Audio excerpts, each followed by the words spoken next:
예, 오늘 말씀은 제가 올려드렸죠. 믿음은 가능성을 여는 문 이런 주제를 가지고 순종 이런 주제를 가지고 말씀을 나누려고 합니다. 원래 11장 전체를 읽고 싶었는데 나중에 참고해 보시고 1에서 3절을 제가 나눠드릴 테니까 1에서 3절을 한 절씩 그냥 교독해서 읽어볼게요. 제가 먼저 읽겠습니다. 믿음은 바라는 것들의 실상이요 보이지 않는 것들의 증거니 선진들이 이로써 증거를 얻었느니라. 믿음으로 모든 세계가 하나님의 말씀으로 지어진 줄을 우리가 아나니 보이는 것은 나타난 것으로 말미암아 된 것이 아니니라. 아멘. 여러분 믿음은 여러분 눈으로 볼 수 있는 건가요? 아니요. 사랑 눈으로 볼 수 있나요? 아니면 돈 눈으로 볼 수 있지만 돈의 흐름이나 돈의 의미 이런 것들은 눈으로 담을 수가 없죠. 삶을 움직이는 대부분의 것들은 사실 눈으로 보이거나 그 실체를 헤아리기가 어려워요. 이런 돈을 어떻게 사용해야 한다. 수많은 책들이 있죠. 돈을 어떻게 벌어야 한다. 수많은 방법들을 나열한 책들이 있어요. 근데 정석이 있을까요? 어떤 시대에는 부동산이 돈을 버는 기회의 문이 될 때가 있고 어떤 시대에는 주식이 어떤 시대에는 코인이 이렇게 될 때가 있어요.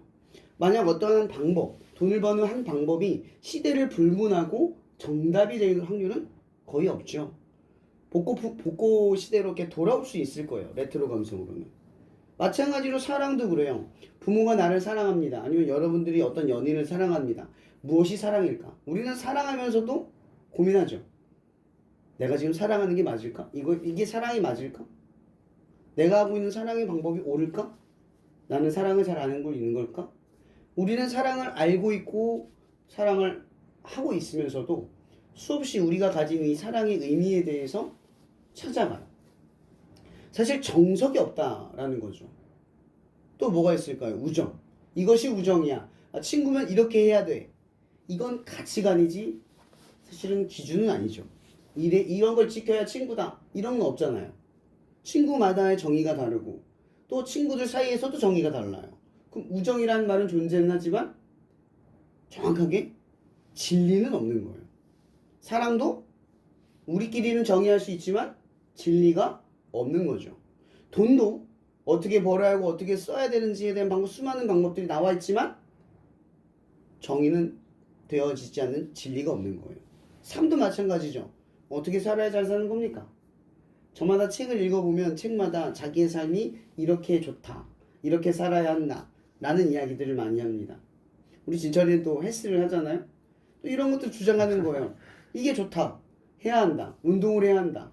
각자의 정석대로 살아가지만 사실은 뭐예요? 진리는 아닌 거죠. 하나의 방법은 되지만 사람마다의 적용점이 다르고 사람마다의 길이 달라요. 그러니까 모든 사람에게 적용될 수 있는 진리는 사실은 우리 사이에서 정의하기가 어려운 거예요. 이게 포스트 모더니즘 시대의 한계죠. 다원주의적인 이 시대의 한계가 그거예요. 모두가 이 방법이 좋다 저 방법이 나쁘다라고 주장할 수 있지만 정작 진리는 없어요. 그래서 모두가 공허하고 모두가 허무해하는 거예요. 남 얘기 듣고 이쪽으로 가봤더니 내 것 같지 않아요. 나에게 어울리지 않을 때가 많죠. 남들이 이거 좋다고 하는 해봤더니 이것이 내게 좋지 않을 때가 있어요. 제가 얼마 전에 방송을 보는데 어떤 그 댄스 하는 분이죠. 치타인가요? 이름이 기억이 안 나요. 치타 맞나요? 그 좀 호전적으로 옷을 입고 몸은 조금 글래머러스한 머리 짧은지는 모르겠어요. 아무튼 춤을 추는 그 수우파에서 나왔던 분인데 성격이 되게 좋으신 분이었어요. 근데 그분이 누가 이렇게 질문하는 거예요. 춤추면 행복하겠네요. 매일 춤추는 직업을 하는데 매일 행복하세요? 이렇게 물어봤더니 그분이 대답하기를 한 30%는 행복하고 70%는 그냥 아무런 행복을 못 느낀다라고 이야기를 하더라고요. 자기는 춤출 때 행복해서 춘다기보다는 추다 보면 행복해진다는 걸 경험한대요.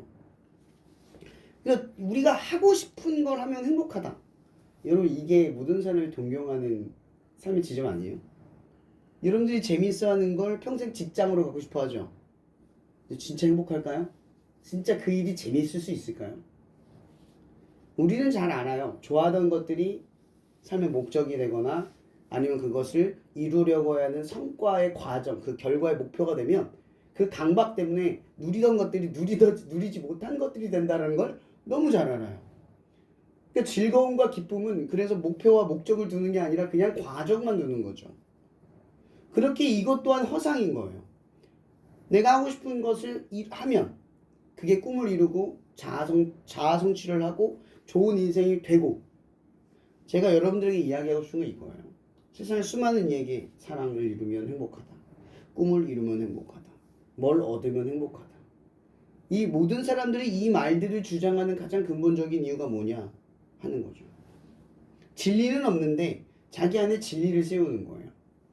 그렇게 자기 합리화와 자기 당착에 빠져서 자기를 행복하다라고 표현하지 않으면 살아가는데 의미를 느끼지 못하는 그런 삶의 상태에 대해서 이야기하려고 하는 겁니다. 지금 제가 예전에도 많이 비유를 하는데, 어떤 분이 그런 얘기를 했어요. 자기는 11조 때문에 기독교가 아니라 천주교로 가고 싶다. 물론 교회에서 이 헌금에 대해 잘못 강조한 문제가 있을 거예요. 하지만 저는 교회 생활을 청년 생활부터 했을 때 사실 헌금을 내는 문제나 성경을 읽어야 하는 문제나 교회 생활을 할 때 순종해야 되는 모든 문제에 대해서 거의 대부분을 수용할 수밖에 없었어요. 왜냐? 내가 예수를 믿기로 했고, 예수를 믿는 방법은 교회에 있고, 교회 안에서 적응하는 것이 가장 빠른 길이라는 걸 직감적으로 이해했기 때문이에요. 모든 교회가 같은 방법을 일률적으로 사용하지 않지만 교회마다의 전통이 있고, 교회마다 그 어른들 세대로부터 내려오는 신앙의 방식들이 있죠. 그 모든 것들을 수용하고 따라야 한다라는 것이 아니에요. 제가 말하는 것은 이런 길이 모를 때 보통 어떤 사람을 따라하죠? 나보다 앞선 선구자를 따라할 수밖에 없죠. 헬스하잖아요. 어떤 사람 멘토로 둬요? 먼저 오래 하는 사람. 그래서 유명한 멘토를 두잖아요. 난 저 사람 몸처럼 되고 싶어. 저 사람의 운동 방식과 마인드를 따르고 싶어. 거짓말하지 마세요. 아무튼 그런 게 있을 거예요. 저도 목사로서 따르고 싶은 멘토가 있냐? 팀 켈러 목사님이세요. 이찬수 목사님도 있고 김남국 목사님도 있고. 그런 분들을 멘토로 두는 건 어떤 선구자예요. 우리가 방식을 모를 땐 앞선 길을 걸어간 사람들의 길을 흉내내죠. 그걸로써 나의 길을 찾는 거예요. 이런 게 있는 거죠.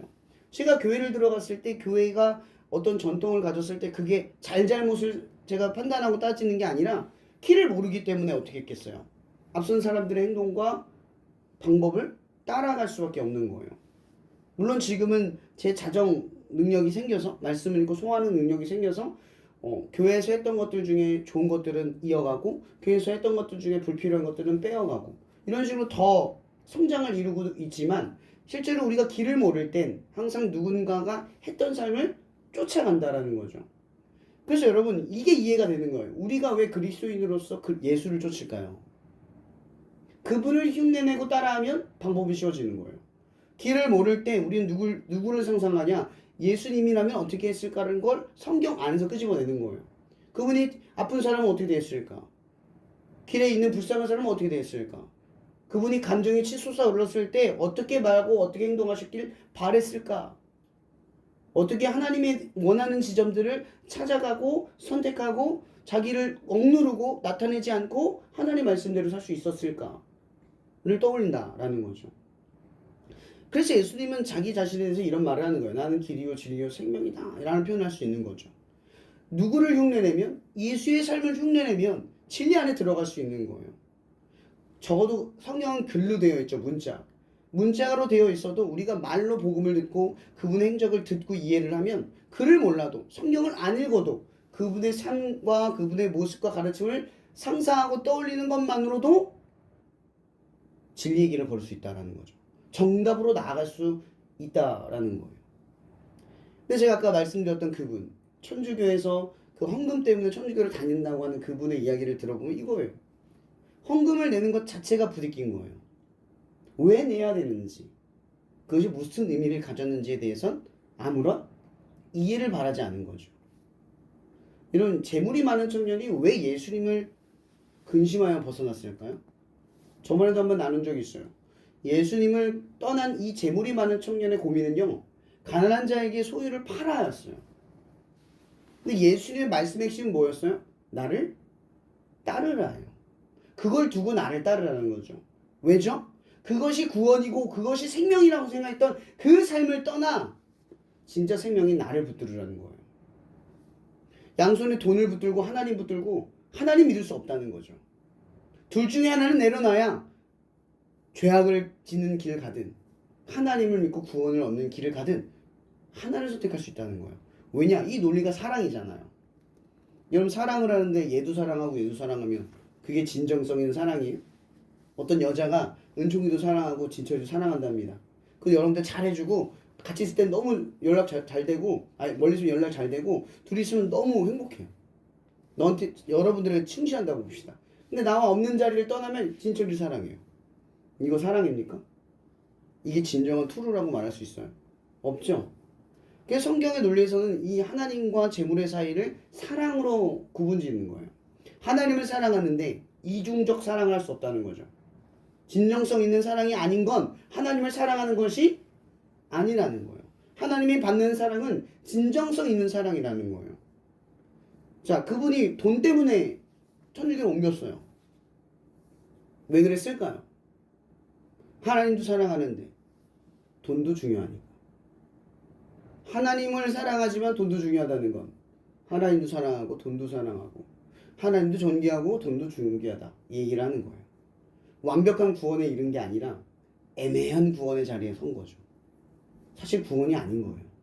구원의 삶에 동의하지 않는 거예요. 이런 예수를 따랐던 사람들, 베드로가 어부의 직책을 버렸고 마태는 세리의 직책을 버렸어요.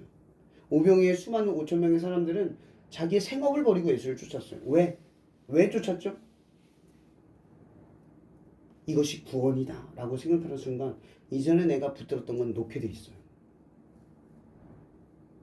제가 자꾸 예를 들어서 죄송하지만 헬스의 방법에 운동하다가 만약에 내가 다른 운동 방식, 그러니까 더 나은 방식을 배웠어요. 그럼 어떻게 해요? 그 전에 운동하는 방식을 계속 수행합니까?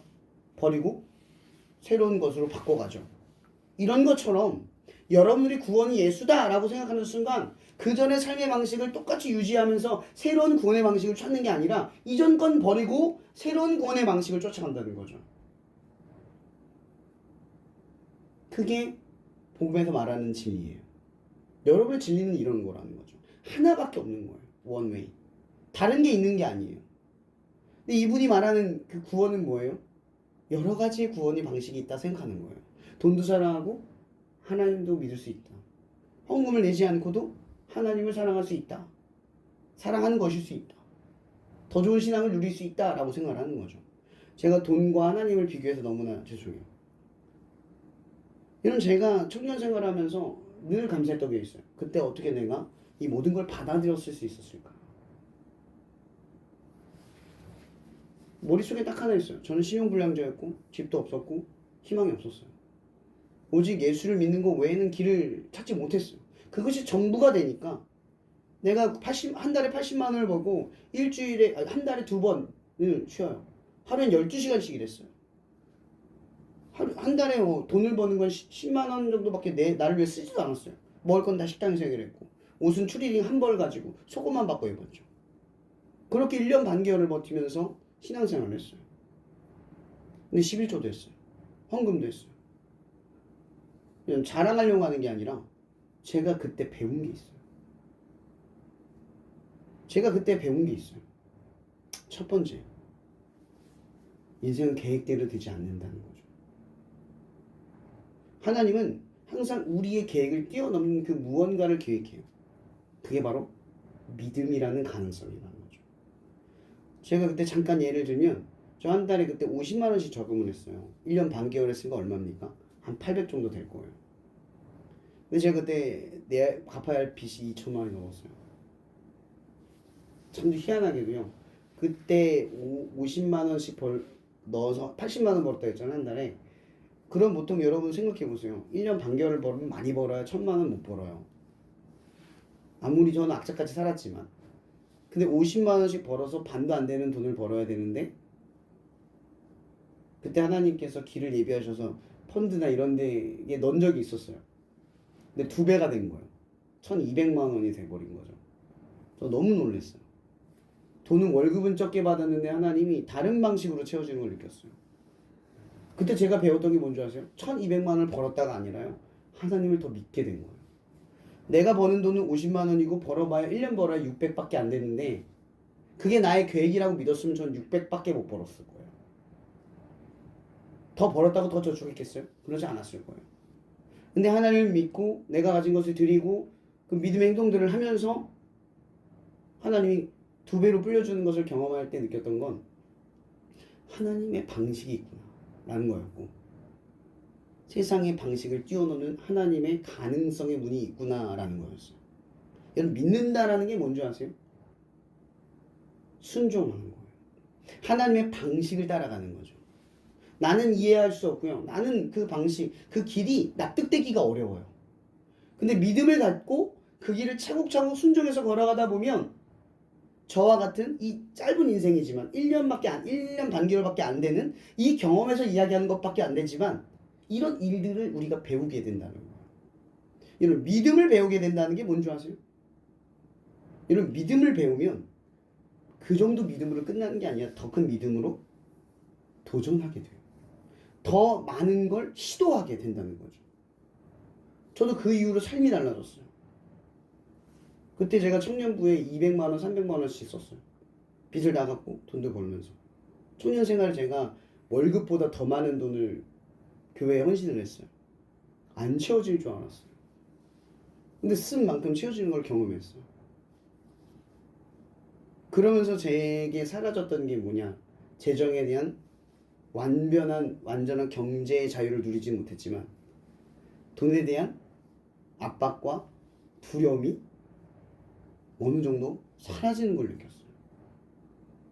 지금도 여러분들과 사역을 벌써 8년째 하고 있잖아요. 전 8년째 사역하면서 정말 가장 행복한 지점이 뭔지 아세요?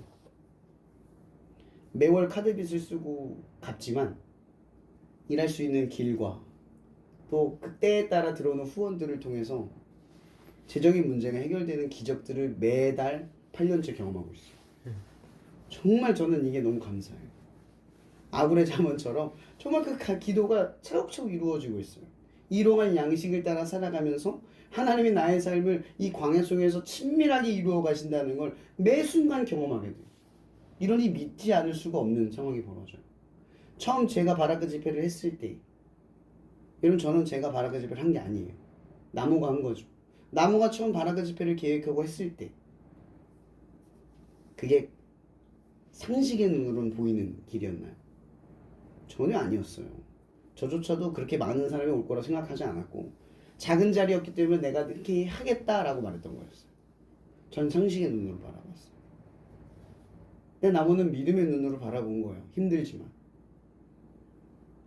여러분, 이게 제가 이야기하고 싶은 핵심이에요. 상식의 눈으로 바라보면 늘 우리의 계획과 가진 것에서 판단하게 될 거예요. 근데 믿음의 눈으로 바라보면 여러분의 가진 것은 상관없어요. 내가 처한 현실이 상관이 없어요. 하나님이 하실 것을만 바라보는 거예요. 여러분, 이 21장에서는 믿음은 바라는 것들의 증거고 바라는 것들의 실상이 보이지 않는 게 증거라고 얘기해요. 이게 무슨 얘기예요? 믿음은 실제적으로 보이지도 않고 느끼지도 않지만 역사한다는 거예요. 여러분의 삶에 역사하고 있다는 거예요. 우리는 그걸 잊고 살아가지만 역사예요. 이런 이 출애굽한 이스라엘이 수없이 하나님의 영광과 역사를 광야의 땅에서 경험했죠. 그들의 삶과 질은 바뀌지 않았지만 그들이 그곳에서 경험한 건 저와 똑같은 거였어요. 하나님이 함께 하시다. 물론 광야이기 때문에 순간 얻었던 것들이 이뤄지면 다시 나락으로 떨어질 수밖에 없는 이 광야의 길이기 때문에 늘 이 연약함에 시달려야 했지만 그 시달리는 상황 때문에 하나님을 의지하고 하나님을 쳐다보고 하나님을 바라볼 수 없게 만드는 그런 삶의 처지로 그들이 날마다 초대받고 있었다는 거죠. 그들이 매 순간 뭘 경험해요? 물을 고쳐주시고 병을 고쳐주시고 어떨 때는 재앙과 심판 속에서 그들을 구원하는 이 말도 안 되는 상식의 역사를 이루어내시고 군사와 무기를 가지고 있는 적군을 상대로 농기와 막대기밖에 없는 그들이 승리를 거두게 하시는, 정말 말도 안 되는 것들이 그들의 삶의 지경에서 일어나게 됐어요. 여러분, 광야의 여정은 가만히 보면 고생길 같지만 그건 하나님을 믿는 과정이었어요. 하나님 믿음의 길로 인도하는 초대의 길인 거죠. 그냥 고생길이 아니라 하나님을 믿어가는 길이었단 말이에요. 근데 어때요? 또 수많은 사람들이 그 똑같은 길을 걸어갔지만 사실은 처음 그 가나안 땅에 빨리 도착했을 때 믿은 사람은 딱 둘이었죠. 갈렙과 여호수아. 참으로 안타까운 일이었어요. 수많은 기적과 역사를 경험했지만 믿는 사람은 단둘이었다는 거죠. 여러분 여기서 믿었다라는 게 뭘까요? 자 보세요. 처음에 10명의 정탐꾼 12명의 중에 한 번에 들어가잖아요. 10명의 정탐꾼이 돌아다니다가 왔죠. 포도송이와 석류 이런 것들 먹을 것들을 가져왔어요. 그 10명이 뭐라고 말합니까? 그들은 거인 같고 철병거가 있고 성이 너무나 거대하고 우리는 메뚜기 같습니다. 이게 뭐예요? 상식의 눈이에요. 근데 갈렙과 여호수아가 그 땅에 들어가서 어떻게 봅니까? 이 땅은 하나님이 우리에게 약속하신 땅입니다. 그들에게 이러한 것들이 있지만 하나님이 이미 이 땅을 우리에게 주셨습니다. 말씀에 선언을 해요. 그게 뭐예요? 믿음의 눈으로 바라봤다는 거죠. 상황을 바라볼 때 여러분들은 어떤 시각으로 바라봅니까? 가진 거? 능력? 여러분 외모? 이런 집안? 환경? 이런 것들을 따져가면서 여러분들이 가야 할 앞의 방향을 어떤 시각으로 바라보냐는 거예요. 성경은 우리에게 뭐라고 이야기하냐면 믿음의 눈으로 상황을 바라보고 믿음의 눈으로 미래를 바라보고 믿음의 눈으로 행복을 바라보라는 거예요. 나는 지금 불행해. 행복해질 수 없어! 라고 말할 때 믿음을 가지고 바라보라는 거예요. 나는 아무것도 이룰 수 없어! 라고 느끼는 절망적인 상황에 믿음으로 상황을 바라보라는 거죠. 나는 저 자리에 맞지 않아. 내가 뭘 저런 일을 해. 라고 할 때 믿음의 눈으로 그 자리를 바라보라는 거예요. 상식의 눈을 벗어나서 믿음의 눈으로 볼 때 가능성이 열리는 거죠. 이런 갈렙과 여호수아가 40년 동안 늙지 않고 건강을 잃지 않고 가나안 땅에 들어갈 거라는 걸 누가 가늠했습니까? 성경에서는 그런 말을 해요. 아벨이 가인보다 아벨이 이제 하나님께 예물을 드릴 때 어떻게 드렸냐? 기쁨으로 드렸대요. 믿음으로 드렸다는 거죠. 믿음으로 드렸기 때문에 첫 새끼가 아무리 보잘것 없어도 하나님이 기쁘게 받으실 거다라고 알 수 있었다는 거죠. 노아는 어때요? 주변 사람들이 왜 저렇게 살아? 왜 세상을 지탄하고 이렇게 좋은 걸 누리지 않고 왜 저렇게 고행하는 삶을 살아? 라고 할 때 노아는 뭘 바라봐요? 믿음으로 약속을 바라보고. 또 누가 있죠? 모세.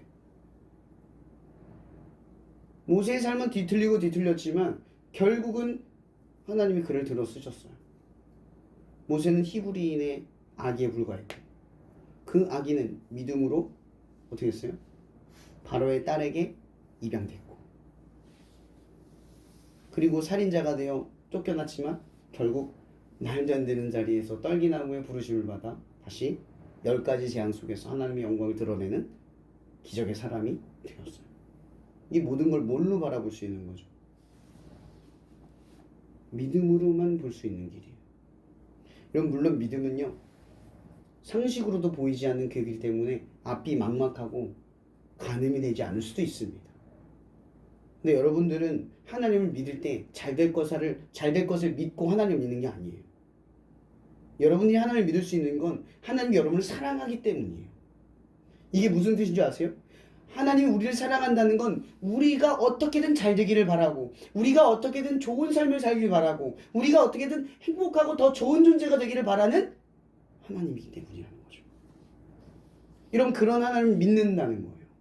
그러니 여러분의 삶에 어떠한 처지와 어떤 상황이 와도 나를 사랑하는 하나님은 나를 반드시 좋고 선하고 옳은 길로 인도한다. 그게 있는 거예요. 막연하고 답답하고 나는 왜 이것밖에 안 되고 나는 왜 이런 환경에서 태어나고 나는 왜 이것밖에 실력이 안 된다고 느껴질 때 나를 사랑하시는 하나님에 대한 믿음을 갖고 이 시각을 열어서 앞을 바라보면 미래를 바라보면 가능성이 느껴진다는 거예요. 물론 때로는 여러분들이 바라는 지점이 이루어지지 않을 때도 있어요. 하지만 기억하세요. 여러분들이 이루는 것이 여러분들을 행복하게 만드는 게 아니기 때문이에요. 하나님이 여러분들에게 주는 것은 여러분들이 원하는 게 아니라 여러분들에게 더 필요한 것을 아는 분이라는 걸 여러분들이 인정해야 한다는 거죠. 때로는 여러분들이 요구하지 않은 것이 주어질 수도 있고요. 내가 A를 원하는데 B를 주실 수 있어요. 어떨 때는 A를 원하는데 A를 줄 수도 있겠죠. 그래서 중요한 건 뭘 얻었느냐가 아니에요. 그런 하나님을 믿게 되었냐는 거죠. 원하지 않은 것을 얻었을 때도 믿게 되고, 원하는 것을 얻었을 때도 하나님을 믿게 되고, 전혀 이루어지지 않았을 때도 하나님을 믿게 되는 것. 이것이 믿음으로 가능성을 보는 눈이에요. 여러분, 요셉을 한번 예를 들어 봅시다. 요셉은 아버지의 사랑을 받는 존재였어요. 꿈을 꿨고 인정을 받고 아버지와 어머니는 그 꿈을 기억했어요. 그리고 하나님은 그 꿈대로 요셉을 이끌어 가시기로 현현했죠. 근데 요셉은 어때요? 형들에게 시기를 받아 이스라엘 사람들에게 팔려 사랑받는 아들에서 갑자기 한 집에 가장 낮은 노예가 돼버렸어요. 여러분, 이 정도면 상식의 눈으로 봅시다. 하나님이 살아계신다면 나한테 왜 그래요? 포기하는 게 정상 아닌가요? 여러분의 인생이 이런 처지라면 포기하는 게 정상 아닌가요? 집에서는 사랑받고 너무 잘 컸는데 세상 나오니까 아무것도 아니거든. 쟤는 나보다 더 좋은 환경에서 태어났네. 쟤는 나보다 돈이 더 많네. 쟤는 또 나보다 재능이 많네. 그런 환경에 처하지 않았어요? 그럼 포기하는 게 정상이죠. 상식의 눈으로. 근데 어때요? 요새는 포기하지 않아요. 무엇이 그를 포기하지 않게 만들었을까요? 또 열심히 일했죠. 근데 그 잘생긴 외모와 재능 때문에 어떤 일을 겪어요? 바로의 보디발 장군의 아내가 유혹을 하는 바람에 가는 죄로 감옥에 들어가요. 그렇게 충성, 헌신, 봉사를 했는데 능력이 출중한데 워낙 일을 잘했으면 늦게 들어온 종이 가정 총무가 될 정도로 인정을 받았는데 여러분 생각해 보세요. 가정 총무의 정도의 삶을 살 뻔했어요. 요셉. 거기서 머물렀다면, 자기가 원하는 것을 이루었다면 요셉의 인생은 보디발 장군의 가정 총무가 끝이었어요. 근데 어때요? 감옥에 들어간 것이 전혀 이해가 되지 않아요. 들어갔어요. 성경에 요셉이 뭘 했다고 이야기합니까? 들어가서 간수장으로서 섬겼대요. 헌신적으로. 남들의 감정을 공감하지 못했고 남들의 슬픔을 이해하지 못했고 정죄하기를 쉽게 했던 그 요셉이 죄인들의 숙소에 들어간 거예요. 그럼 요셉이 거기 들어갔을 때 자기가 죄가 있어서 들어갔다고 생각했을까요? 죄가 있다 하여도 여기 들어올 만큼 큰 죄라고 생각하기는 어렵지 않았을까요?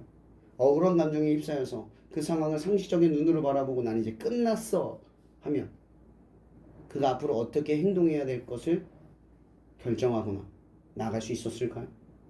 없었겠죠. 근데 요셉은 그곳에서 절망하지 않고 나아가기로 결정합니다. 무엇이 그를 나아가게 했을까요? 성경에서는 두 명의 간수장의 이야기를 그 관원장의 이야기를 하죠. 듣는다라고 이야기해요. 요셉이 물어봤대요. 그럼 요셉은 다른 사람의 인생에 관심이 없던 인간이었어요. 오죽하면 형들이 싫어했죠. 지밖에 모른다고. 근데 그런 인생이 다른 사람의 아픔과 슬픔을 들으려고 하는 삶으로 바뀌었어요. 근데 요셉은 자기 자신이 바뀐 걸 모르잖아요. 그 감옥에서의 삶이 쓸데없고 의미 없다고 생각할 수 있었는데 그를 변화시킨 하나님의 기적이 있었다고요. 근데 요셉 자신은 자각하지 못해요. 근데 변화되고 있어요. 마치 광야를 거쳐갔던 이스라엘이 믿음의 길로 변화되고 있음에도 자기가 믿음을 갖고 있다는 생각을 전혀 하지 못했던 것처럼 요셉을 바꾸고 가는 거예요. 여러분, 때론 여러분들이 하나님이 여러분을 믿음의 삶으로 변화시킬 때 느끼지 못할 수가 있어요. 아니 전혀 이렇게 감각적으로 이해하지 못할 수가 있어요. 근데 그 시간을 걸어간다는 거죠. 요셉은 그렇게 걸어가는 거예요. 근데 어떻게 걸어갈 수 있냐는 거죠. 한 치 앞도 모르고 내가 앞으로 뭐가 될지도 가늠할 수도 없는 이 상황에 어떻게 걸어갈 수 있냐는 거죠. 정답은 딱 하나예요. 어떤 상황에도 하나님을 보는 걸 놓지 않는 거죠. 내가 감옥에 들어가도 하나님을 보는 거예요. 노예가 되어도 하나님을 보는 거예요. 가능성. 그러니까 믿음은 가능성의 문이라고 했어요. 근데 중요한 건 믿음이 가능성을 주기 때문에 믿음을 가져야 한다는 게 아니에요. 믿음을 갖는 사람들은 가능성의 문을 본다예요. 이게 핵심이에요. 요셉이 가능성이 있는 하나님을 봤기 때문에 믿은 게 아니잖아요. 가능성이 없는 상황에 믿음을 갖고 하나님을 본 거예요. 그래서 가능성의 문이 열린 거죠. 여러분들, 우리가 가지고 있는 이 복음이 잘못된 믿음으로 선도되는 이유가 뭐예요? 하나님을 믿으면 잘 될 거다. 하나님을 믿으면 쟤보다 나을 거다라는 헛된, 그릇된 기대감 때문이에요. 근데 복음의 선제적, 우리의 믿음을 초청하는 믿음의 선제적 요구는 이거예요. 하나님이 너를 사랑한다. 네가 구원을 받기 전에 예수가 너를 위해 죽었다 해요. 그래서 요한 1서에서 뭐라고 말해요? 하나님이 너희보다 먼저 사랑하사. 너희가 먼저 사랑한 게 아니래요. 하나님이 우리보다 항상 앞서가 있어요. 그래서 믿음의 선진의 이야기를 히브리서 11장에서 담고 있는 거예요.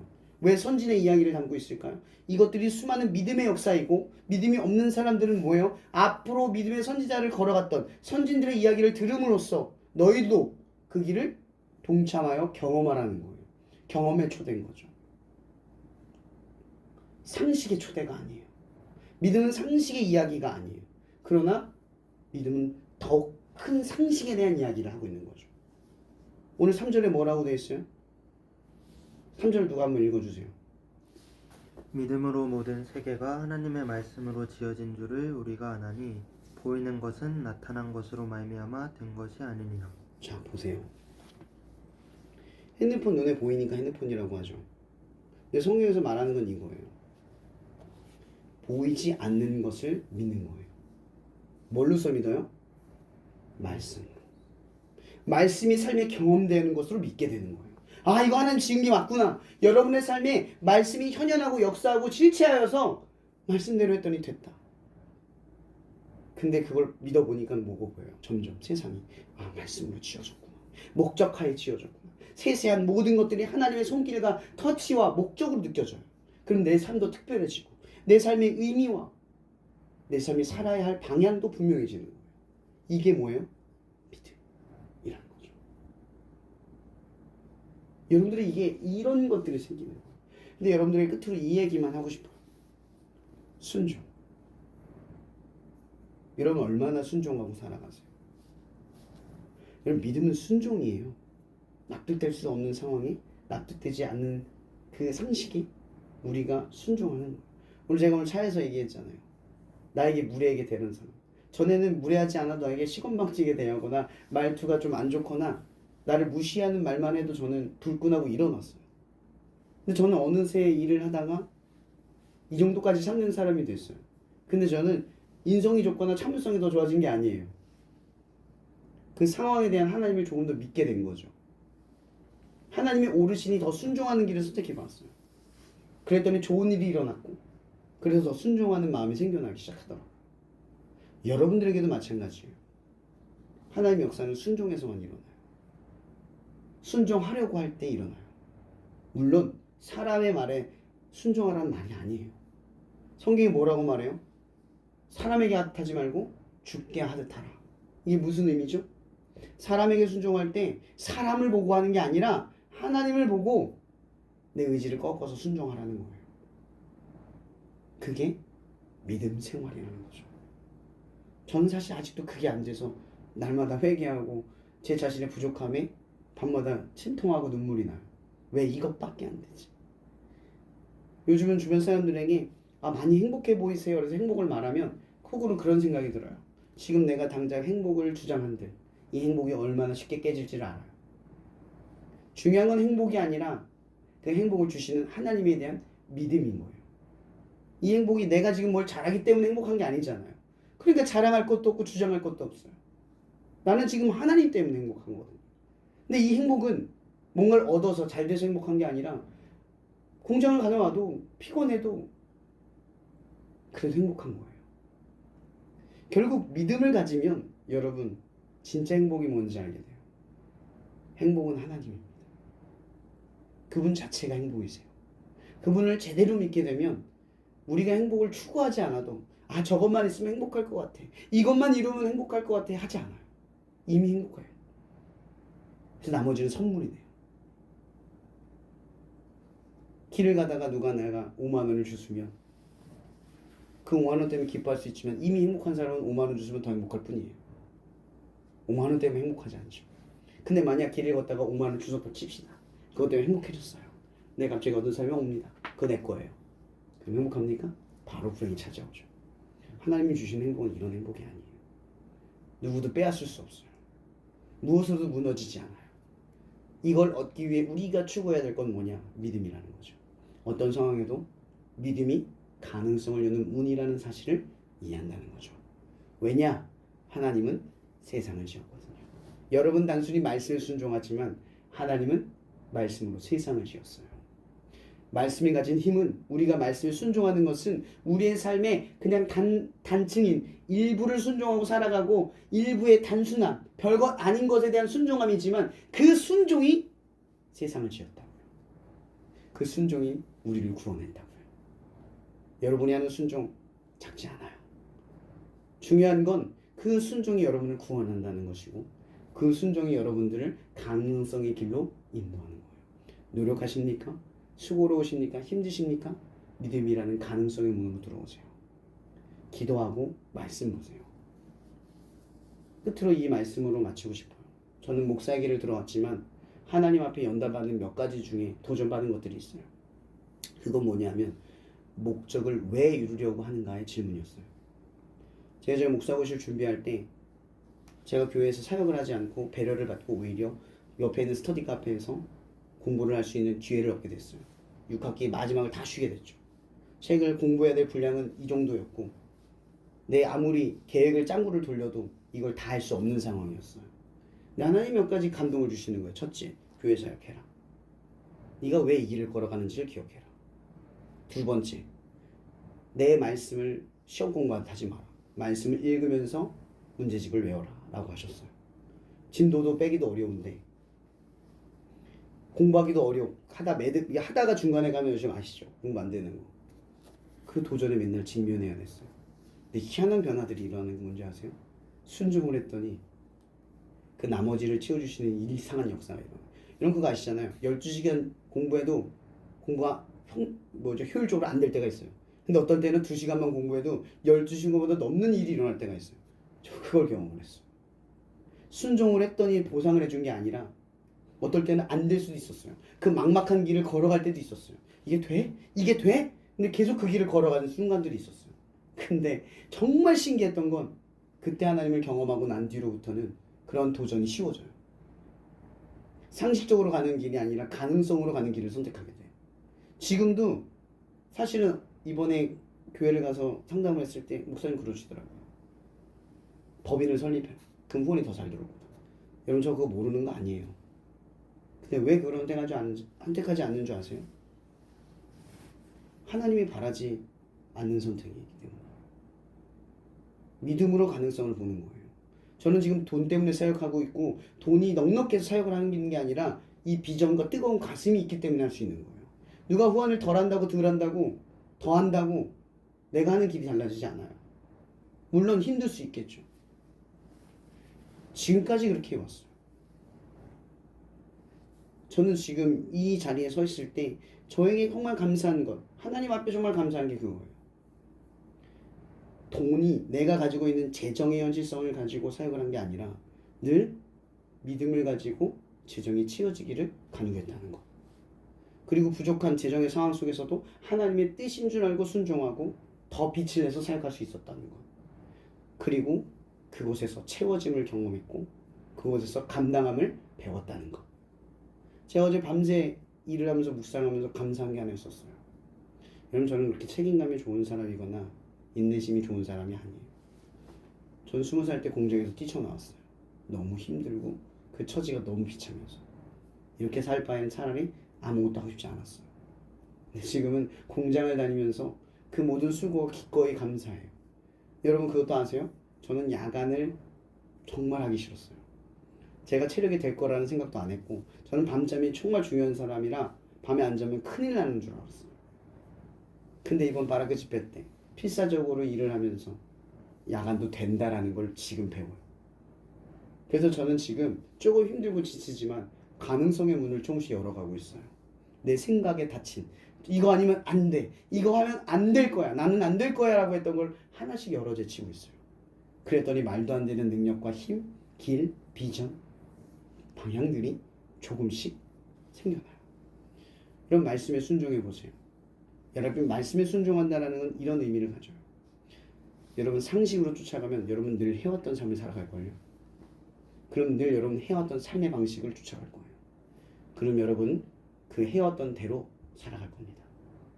근데 말씀은 늘 여러분들이 해왔던 대로를 뚫고 나갑니다. 내가 여태까지 생각했던 상식의 방식을 뚫고 나가요. 그런 변화와 변수들이 일어나겠죠. 그럼 여러분들에게는 수많은 가능성과 도전도 있겠지만 변화가 일어나게 돼요. 이런 그리스도인들이 변화하지 않는 이유는 이것 때문이에요.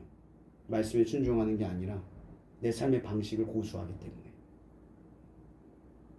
여러분 그리스도인들은 변화할 수밖에 없어요. 왜? 순종하니까. 늘 말씀에 순종하려고 애쓰니까. 이게 변화의 출발점이에요. 여러분 이걸 포기하지 마세요. 말씀은 변화의 출발점이자 믿음은 가능성의 문입니다. 여러분 그 앞에 서서 먼 훗날 여러분들의 삶을 기억할 때 아벨, 노아, 다윗, 모세 이런 수많은 믿음의 선진들처럼 기억되는 삶이 되기를 축복합니다. 기도하고 마실게요. 사랑해 주님 감사합니다. 오늘 이렇게 우리가 한 자리에 모여 예배하게 하시면 감사합니다. 정말 감사한 것은 계속해서 이 자리가 3명, 그 딱 3명의 자리가 채워져서 우리가 예배를 드림으로써 두세 사람이 있는 곳에 내가 그들 가운데 있다 하신 그 말씀을 우리 가운데 성취하고 경험하게 해주셔서 너무나 감사합니다. 하나님 오늘도 기적이 일어났습니다. 함께 매일 나왔던 이들이 아니라 갑자기 이 자리를 채웠지만 이 자리에 3명이 왔습니다. 이전 주에도 3명이 왔고 그전 주에도 3명이 넘게 왔습니다. 매주가 하나님의 역사임을 보게 됩니다. 하나님 우리가 이렇게 예배의 자리를 포기하지 않고 날마다 믿음의 가능성이 있는 자리에 서서 순종하며 살아갈 수 있도록 힘을 주시옵소서. 아무리 막연하고 답답한 순간에도 하나님께 나아가는 그 길을 포기하지 않게 하셔서 우리를 변화시키시고 참된 진리의 길로 인도하셔서 세상에 감당 못할 사람으로 우리를 특별하게 만들어 주시옵소서. 모든 것에 감사하며 살아계신 예수님의 이름으로 기도합니다. 아멘.